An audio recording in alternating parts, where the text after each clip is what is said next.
இந்த உடலை அந்த ஆத்மா தான் இயக்குது அப்படிங்கிற விஷயம் நமக்கு தெரியுது. மரணம் அடையும் போது இந்த உடலை நம்ம விட்டுறோம், அந்த உடலில் இந்த உயிர் வந்து எங்கேயோ சென்று விட்டது அப்படிங்கிறது நமக்கு புரியுது. புரியுதா புரியலையா?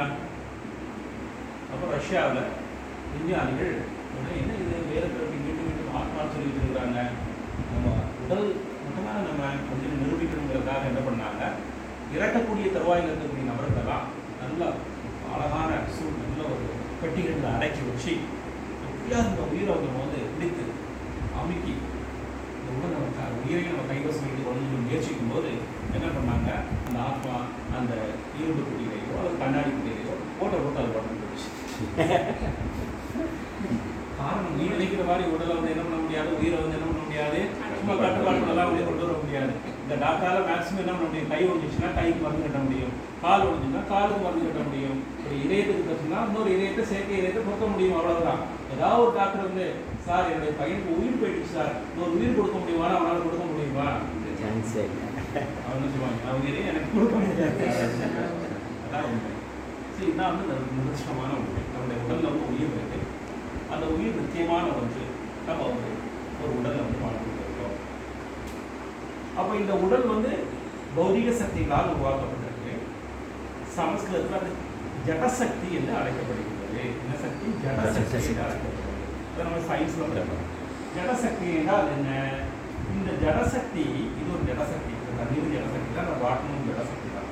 இந்த ஜடசக்திக்கு தன்னைத்தானே இயக்கக்கூடிய சக்தி வந்து கிடையாது. இப்போ இந்த 5 லட்சம் உடல் இருக்கக்கூடிய ஜீவன் இதை தள்ளும்போது ஒரு இடத்துல இன்னொரு இடத்துல போகிறத இதுக்கு நான் இந்த விஷயம் என்னன்னா, இது 10 வருஷம் கழிச்சு நீங்களும் நானும் அதை தொடரலாம். 10 வருஷம் கழிச்சு நீங்கள் வளர்ந்துருக்குங்க நீங்கள் சொல்லுவீங்க, காற்றுக்கு தள்ளி அதை ஒன்று கடைசி கொண்டு போகுது அப்படின்னா, காற்று கொண்டு போகல, காற்றுக்கு துன்பமாக இருக்கக்கூடிய வாயுவாக இது தள்ளிக்கலாம். அதான் கரெக்டாக கிடைக்கலையா?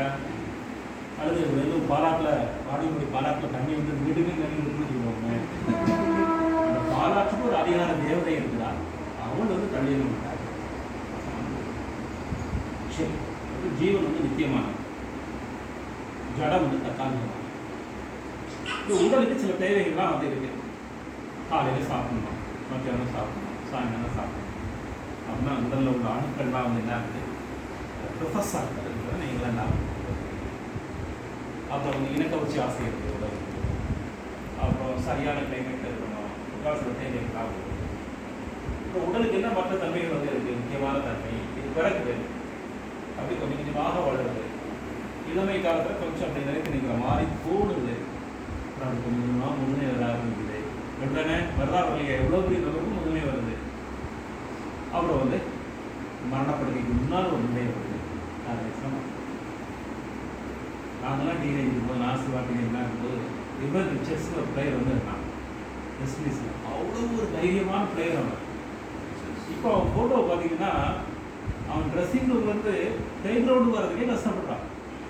எங்களுக்கு ஆச்சரியமாக இருக்குன்னா, நாங்கள் எல்லாரும் பார்த்தோம், சர்டிஃபிகேட் எல்லாம் பார்த்தோம், எவ்வளோ கஷ்டப்படுறாங்க அப்படின்னு தோணுது. ரிவர் ரிச்சர்ஸாக இருக்கலாம், எவ்வளோ பெரிய நபராக இருக்கலாம், உடலுடைய தன்மை அதுதான். எவ்வளோ சக்தி உள்ள ஒரு உடலாக இருந்தால் கூட அந்த உடல் பிரயோகித்துக் கொண்டு உட்படும் கடைசியில் மரணம்.